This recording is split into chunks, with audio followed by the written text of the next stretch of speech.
Did you know two filmmakers can stand at the exact same location and point their camera at the same subject with same lighting and still end up with two different images? This is not because of the camera, but because of three simple settings: shutter speed, ISO, and aperture. Together, they form exposure triangle. And once you truly understand that, you stop guessing camera settings and start designing light like a professional cinematographer.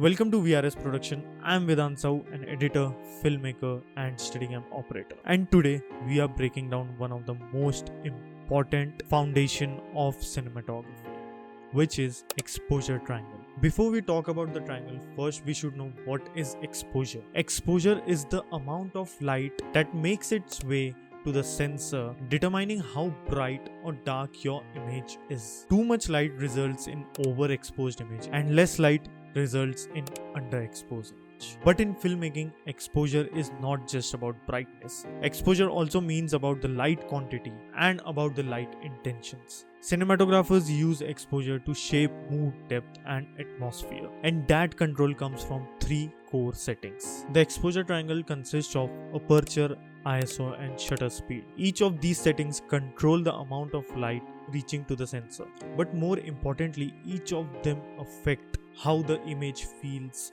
visually. And here's the fundamental rule: if one side of the triangle changes, the other should compensate. This balance is happening constantly in each and every film sets. But interestingly, cinematographers understood this theory way before where exposure triangle term was even introduced. Early cinematographers didn't have digital cameras or even exposure meters, yet they still controlled the exposure using the same principle. One of the most influential cinematographers in the film history was Greg Toland, famous for shooting Citizen's Kane. Toland used deep focus cinematography where foreground and background remain sharp simultaneously. To achieve that look, he used very small aperture, extremely bright lighting, and carefully controlled exposure. He didn't call it as exposure triangle, but yet he mastered it. The first side of the triangle is aperture.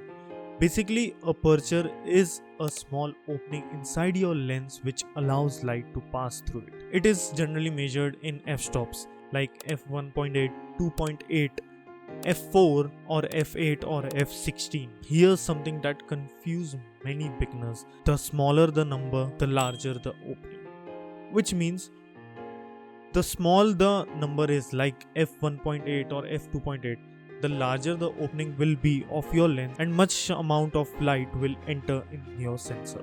But aperture doesn't just affect brightness, it also affects depth of field. Basically, depth of field determines how much your image should remain in focus. A wide aperture allows shallow depth of field, while a smaller aperture produces deeper focus. The second side of the triangle is shutter speed.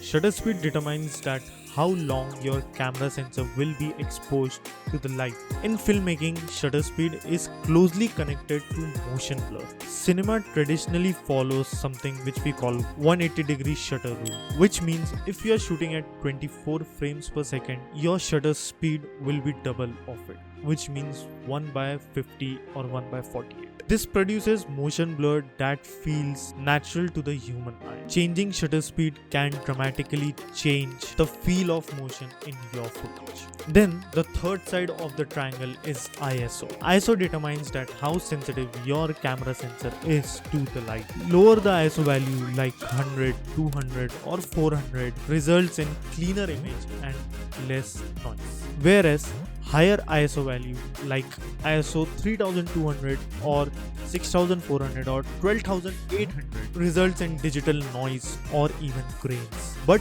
modern cinema cameras comes with dual base ISO, which means your sensor have two native ISO where it performs its optimal capability. For example, many cinema cameras have base ISO of 800 and second base ISO of 12800.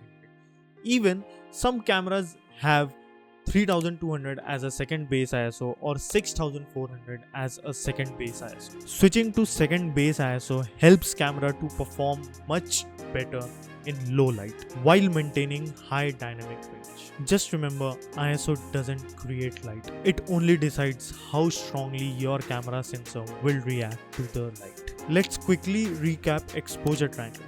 Aperture controls depth of field, and shutter speed controls motion blur, and ISO controls sensor sensitivity. But remember, exposure triangle is not a technical rule, it's a creative language. When you understand this, you stop randomly adjusting the camera settings and start crafting image intentionally.